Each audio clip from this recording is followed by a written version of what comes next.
Let us sit down and look at the real numbers together. I remember back when I was just 22 years old and managed to save my very first $20,000. I truly believed I was an absolute financial genius who had fully figured out the entire universe. The reality was that I was just a lucky passenger in a roaring bull market right before the reality of risk gave me a massive wake-up call. Now that I am 26 and have built up my first $100,000 through slow discipline, I see things differently. When we look at the world today, we see a lot of people chasing pure efficiency and high margins at all costs. They talk about optimizing assets and scaling down budget options as if consumers are just lines on a spreadsheet. But tonight, I want to walk you through a strange development in the global economic landscape that most people are completely missing. Something very significant is shifting under the surface of the international monetary system. We often talk about the role of wealth in a functioning democracy and the inherent risks that come when money dictates policy. The conversation I had recently about billionaire psychology and the addiction to capital highlights a fundamental truth about human systems.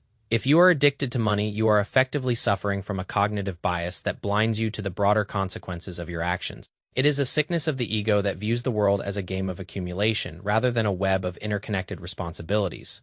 When we look at the modern political environment, we see a clear divide between those who view capital as a tool for public good and those who view it as a fortress for private entitlement. The concept of the billionaire bedwetter is a perfect metaphor for the fragility of an ego that has everything but is still terrified of losing control. This entitlement is not just a cultural problem. It is a systemic economic drain that funnels resources away from the working class to subsidize the lifestyles of the protected few.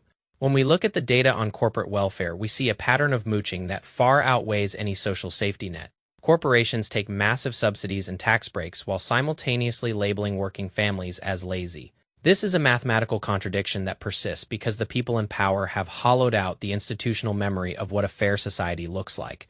You do not need to be a political scientist to see the distortion in the market. When you have monopolistic power in electricity markets or oil extraction that charges twice the national average, you are not participating in capitalism. You are participating in the extraction of wealth from people who have no other options. This is why I constantly talk about the importance of positioning your own portfolio for a different type of reality. These institutions are not waiting for the final day to see the news on their television screens. They understand the trajectory of the currency lifecycle, and they are getting into position today. If you have questions about your own personal strategy, you can always look for professional guidance from experts who understand currency cycles. I speak to people all the time who feel overwhelmed by the complexity of the global news cycle. But when you strip away the noise, you realize that protecting your wealth is a matter of basic mathematical logic. We specialize in education and helping people understand how to navigate these long-term transitions. I know some people in the comments say that this is just a pitch for personal alignment with higher values. Of course, we believe in the importance of high-integrity capital. I personally protect my own wealth with assets that have survived every currency collapse in history. But we are so much more than a dealer. We are a source of education and a partner in your long-term planning for what is coming next. Take this time to audit your own exposure to currency risk. Are you diversified enough to survive a situation where your primary currency loses significant value, or are you concentrated entirely in one system that is currently experiencing its own version of a structural reset? When you look at the historical data of major empires and their currency dominance, you see a repetitive pattern of expansion followed by inevitable dilution. The Roman Empire clipped the coins, the British Empire inflated their pound, and today we see the exact same pressures being exerted on the dollar. You do not need to be a history professor to understand that when the quantity of a currency grows faster than the underlying economy, the purchasing power must decline. This is not a conspiracy theory.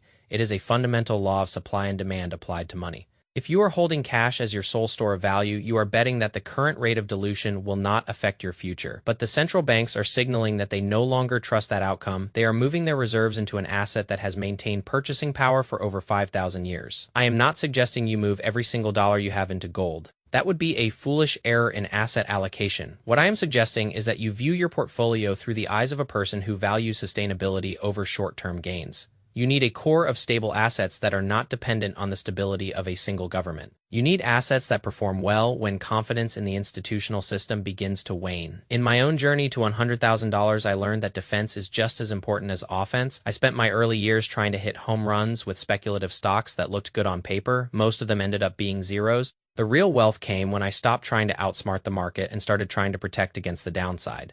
That is the lesson that these individuals are finally learning as they diversify away from dollar-denominated debt. They are choosing durability over velocity. They are choosing an asset that requires no counterparty. If you look at the performance of real assets over the last 20 years, you will see that it consistently provides a hedge against the inflation of fiat supplies. It is boring. It is static. It does not pay a dividend, but that is precisely why it is valuable in a world of hyperactive financial manipulation. Think about the psychological toll of watching your savings lose value due to institutional policy decisions. It is frustrating and it feels like you are running on a treadmill that keeps speeding up.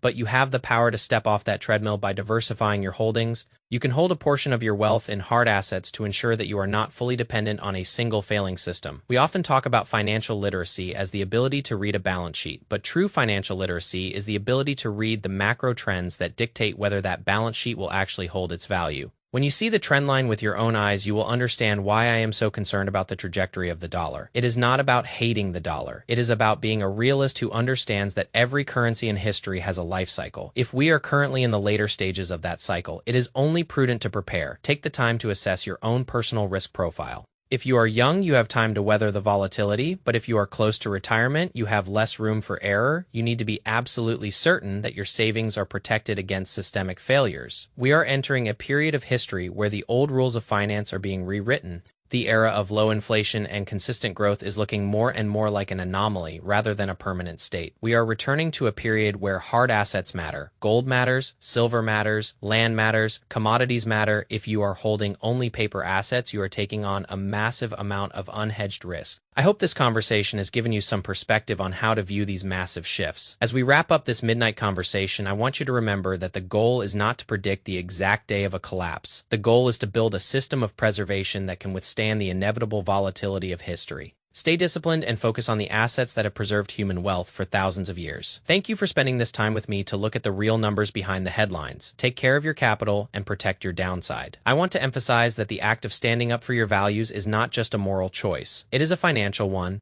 When you allow yourself to be bought or when you support systems that exploit others, you are inadvertently increasing the systemic fragility of your own life. We need to be the kind of people who can look at a $257 million penthouse and say that this represents a fundamental disconnect from the reality of the society that allows it to exist. It is not about hating the wealthy. It is about hating the systems that reward psychopathic accumulation at the expense of human dignity. When we see politicians who represent the interests of the people rather than the interests of the lobbyists, we are seeing a correction in the market. We are seeing the reassertion of the value of labor over the value of rent-seeking. The battle between progress and greed is the oldest story in the history of capital. Those who win in the long run are those who understand that shared prosperity is the only sustainable form of growth. I am 26 years old. I do not have the life experience of a seasoned veteran. But I have the perspective of someone who entered the workforce during a time of extreme volatility and decided that the traditional path of blind consumption was not for me. I started with nothing. I worked hard, I saved, and I learned that the most profound wealth is the peace of mind that comes from knowing you are not trapped in a web of your own making. You are not trapped by debt, you are not trapped by the need to conform to corporate expectations, and you are not trapped by the fear of losing your status. That is a kind of freedom that no amount of money can purchase. And it is exactly the kind of freedom that these wealthy individuals seem to have traded away. They have all the money in the world, but they are anxious, they are angry, and they are constantly looking over their shoulders. That is not a success story, that is a cautionary tale. So as you look at your own financial path, I urge you to ask yourself what you are optimizing for. Are you optimizing for a higher number on your bank statement, or are you optimizing for a more stable and meaningful life? The mathematics of the situation are clear. A life optimized for pure numbers will eventually run into a mathematical wall. A life optimized for balance, redundancy, and integrity will survive the shocks that are coming. When you look at the political candidates today, ask yourself who is willing to take the hit to protect the system. Ask yourself who is willing to say the things that are unpopular but necessary. And when you look at your portfolio, ask yourself if it reflects the values you actually hold, or if it is just another vehicle for participating in a system you know is fundamentally broken. The journey to $100,000